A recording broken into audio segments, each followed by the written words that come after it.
11장 예루살렘에 거주하는 백성들.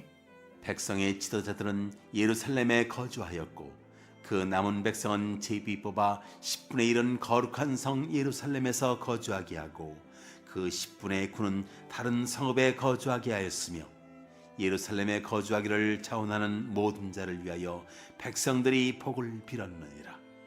이스라엘과 제사장들과 레위 사람들과 느디림 사람들과 솔로몬의 신하들의 자손은 유다 여러 성읍에서 각각 자기 성읍 자기 기업에 거주하였느니라. 예루살렘에 거주한 그 지방의 지도자들은 이러하니 예루살렘에 거주한 자는 유다 자손과 베냐민 자손 몇 명이라. 유다 자손 중에는 베레스 자손 아다야이니 그는 우시아의 아들이요 스가랴의 손자요 아말의 증손이요 스바랴의 현손이요 말랄렐의 오대손이며 또 마아세아니 그는 바룩의 아들이요 호로세의 손자요 하사야의 증손이요 아다야의 현손이요 요야립의 오대손이요 스가랴의 육대손이요 실로 사람의 칠대손이라. 예루살렘에 거주한 베레스 자손은 모두 468명이니 다 용사였느니라. 베냐민 자손은 살루이니 그는 무술람의 아들이요 요에스의 손자요 부다야의 증손이요 골라야의 현손이요 마세야의 오대손이요 이디엘의 육대손이요 여사야의 칠대손이며 그 다음은 갑배와 살레 등이니 모두 928명이라. 시그리의 아들 요엘이 그들의 감독이 되었고 하스노의 아들 유다는 버금이 되어 성읍을 다스렸느니라.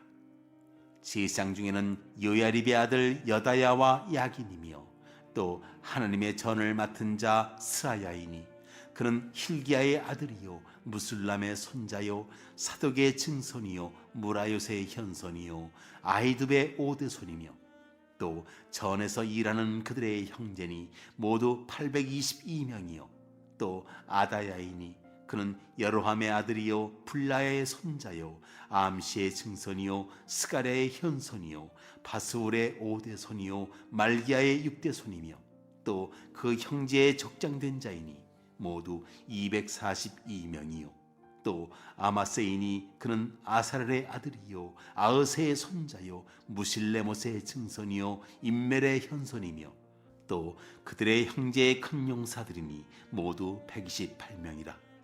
하그돌림의 아들 삽디엘이 그들의 감독이 되었느니라. 레위 사람 중에는 스마야이니 그는 핫숲의 아들이요 아스리감의 손자요 하사랴의 증손이요 분니의 현손이며 또 레위 사람의 족장 삽부대와 요사바시니 그들은 하나님의 전 바깥 일을 맡았고 또 아삽의 증손 삽디의 손자 미가의 아들 mat다냐이니 그는 기도할 때 감사하는 말씀을 인도하는 자가 되었고 형제 중에 박부갸가 버금이 되었으며 또 여두둔의 증손 갈랄의 손자 삼모의 아들 압다니 거룩한 성의 레위 사람은 모두 284명이었느니라. 아멘. 오늘의 말씀은 변방에서 중심으로 라는 제목으로 이 새벽의 말씀을 함께 묵상하길 원합니다. 오늘 11장의 말씀은 7장, 7장에는 귀한 자의 그 인구 조사와 연결되는 말씀입니다. 느헤미야는 성벽을 다 건축한 후에 성 안에서 살 사람이 아직 너무나 부족함을 느끼게 됩니다. 이미 정착했던 이들이 다시 성 안으로 이주하기에는 이들에게 더 큰 헌신이 필요했습니다. 그래서 솔선수범하여 희생하는 이들로 예루살렘은 거룩한 성으로 구별되기 시작합니다. 예루살렘의 인구가 부족했기 때문에 누군가는 현재 정착지를 떠나 예루살렘 성 안으로 이주해야 했습니다. 1절 말씀입니다. 백성의 지도자들은 예루살렘에 거주하였고 그 남은 백성은 제비 뽑아 10분의 1은 거룩한 성 예루살렘에서 거주하게 하고 그 10분의 9는 다른 성읍에 거주하게 하였으며, 당시 예루살렘 성읍의 면적은 넓었지만 이 안에 거주하는 인구는 너무나 적었습니다. 당시 예루살렘은 이방 대적들이 핍박과 또 침략에 노출된 그 불안전한 주거 환경이었기 때문에 그 귀한 자들이 예루살렘에 거주하기를 꺼려했기 때문입니다. 그래서 귀한 민들은 예루살렘이 아닌 자신의 고향 마을에서 시족 공동체를 형성하면서 모여 살기를 원했습니다. 하지만 하나님의 성전이 있는 예루살렘이 너무나 적막하고 마치 사람이 살지 않는 동네가 되는 것에 안타까워했습니다. 그래서 느헤미야는 백성의 지도자들과 또 자원하는 자들, 그리고 제비뽑기를 통해 백성들 가운데 10분의 1을 예루살렘에 거주시키는 그 계획을 시작합니다. 선발 과정이 쉽지 않았지만 백성의 지도자들이 먼저 솔선수범합니다. 백성은 헌신하는 이들을 위해 또 복을 빕니다. 하나님의 집이 제대로 제 기능을 하려면 지도자들과 자원자들의 헌신이 절대적으로 필요하기 때문입니다. 오늘 우리도 마찬가지입니다. 내가 속한 공동체 안에, 교회 안에, 가정 안에, 또 일터 안에 그 기능을 제대로 하려면 먼저 하나님의 말씀을 아는 자들의 헌신이 절대적으로 필요합니다. 함께 묵상하길 원합니다. 점점 교회의 일꾼을 찾는 것이 어려워지고 있습니다. 나는 자원하는 마음으로 헌신하는 부분이 있나요? 함께 나누길 원합니다. 이렇게 해서 거룩한 도성 예루살렘에 정착하여 살게 된 각 지방 지도자들의 명단은 이렇습니다. 3절 말씀입니다. 이스라엘과 제사장들과 레위 사람들과 느디님 사람들과 솔로몬의 신하들의 자손은 유다 여러 성읍에서 각각 자기 성읍, 자기 기업에 거주하였느니라. 예루살렘에 거주한 그 지방의 지도자들은 이러하니. 예루살렘의 여러 지역에 다양한 사람들이 모여 살았기 때문에 가장 먼저 헌신한 이들은 예루살렘 인근에 거주하던 유다 자손과 베냐민 자손입니다. 유다 자손으로 아다야가 있었고 그 다음으로는 마세야가 있습니다. 4절과 5절 말씀입니다. 예루살렘에 거주하는 자는 유다 자손과 베냐민 자손 몇 명이라.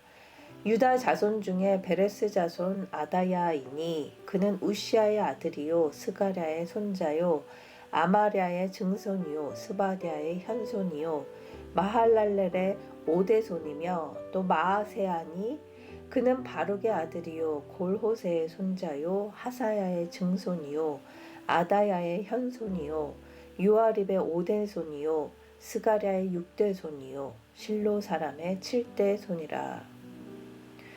유다 자손과 베냐민 자손들 가운데 일부가 예루살렘에 살았습니다. 그 예루살렘 성읍에 정착한 베레스의 자손들은 다 합쳐서 468명인데 그들은 전부 용사였다고 기록됩니다. 이는 군사적인 능력보다는 큰 용기를 내어서 헌신한 사람을 가리키는 것으로 보입니다. 또 베냐민의 자손으로는 살루가 있었습니다. 이 살루를 따라 예루살렘에 정착한 사람은 갑배와 살레를 비롯하여 모두 928명이었습니다. 이들 지도자는 시그리의 아들 요엘이었고 하스누아의 아들 유다는 그 다음 가는 사람이었습니다. 이렇게 많은 사람들이 먼저 헌신하여 예루살렘 지역에 들어가겠다고 용기를 내었습니다.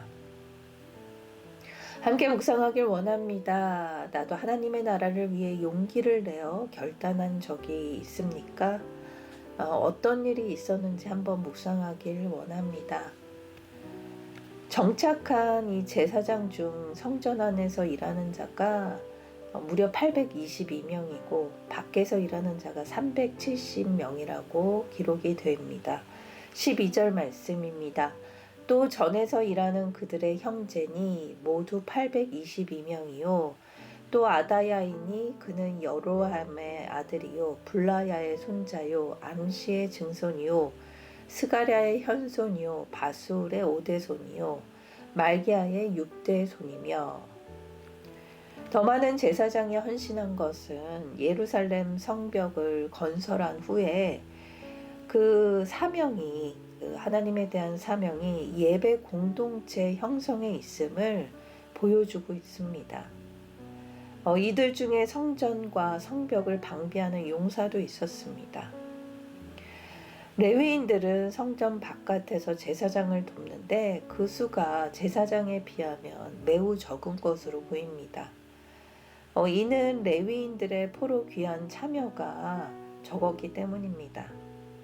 하지만 헌신하는 이들을 통해 예루살렘 성전은 점차 하나님의 거룩한 성으로 그 모습을 갖추어 가기 시작합니다.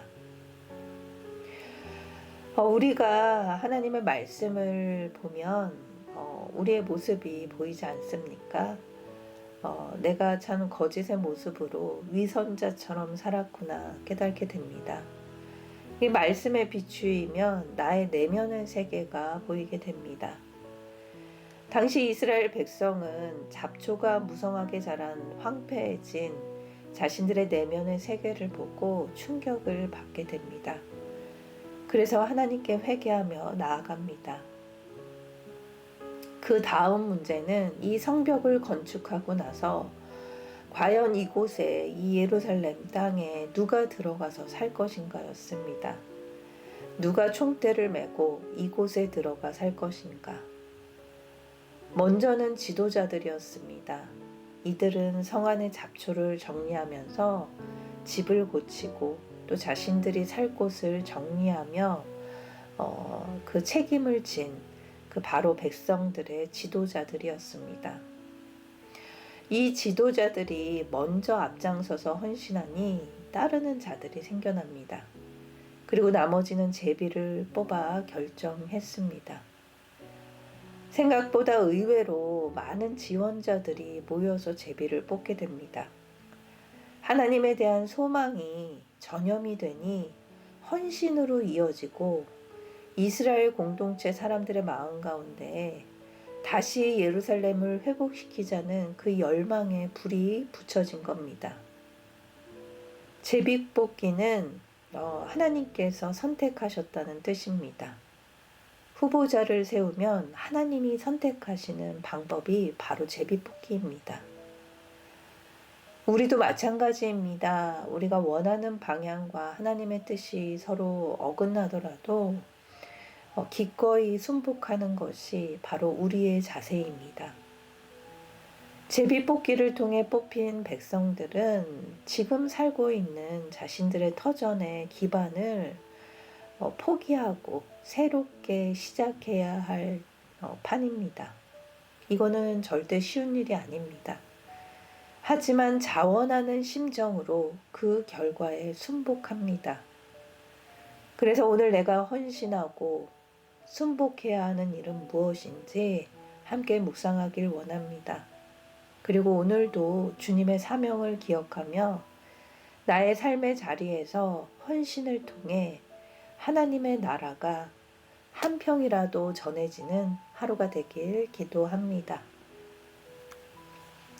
사랑의 하나님, 오늘 말씀을 통해 자신의 터전을 포기하고 헌신을 위해 다시 시작하는 예루살렘 공동체의 모습을 보게 하심 감사합니다. 말씀에 비추어 나는 헌신을 위해 포기보다 내 이익을 위해 헌신을 포기할 때가 더 많았습니다. 예루살렘 성안은 아직 갖춰져 있는 게 많지 않아 들어가고 싶어 하지 않았습니다. 내 힘을 더 들여야 하는 곳이기에 꺼려 했습니다. 하지만 결국에 하나님의 책에는 이들의 명단이 올라감을 보게 됩니다. 오늘 나는 무엇을 향하여 나아가는지 되돌아보게 하신 감사합니다. 오늘 내가 헌신해야 할 자리에서 먼저 손을 내미는 적용을 하기 원합니다. 나에게 성령의 지혜를 더하여 주시옵소서. 인도하여 주시옵소서. 감사드리며 예수님의 이름으로 기도드립니다. 아멘.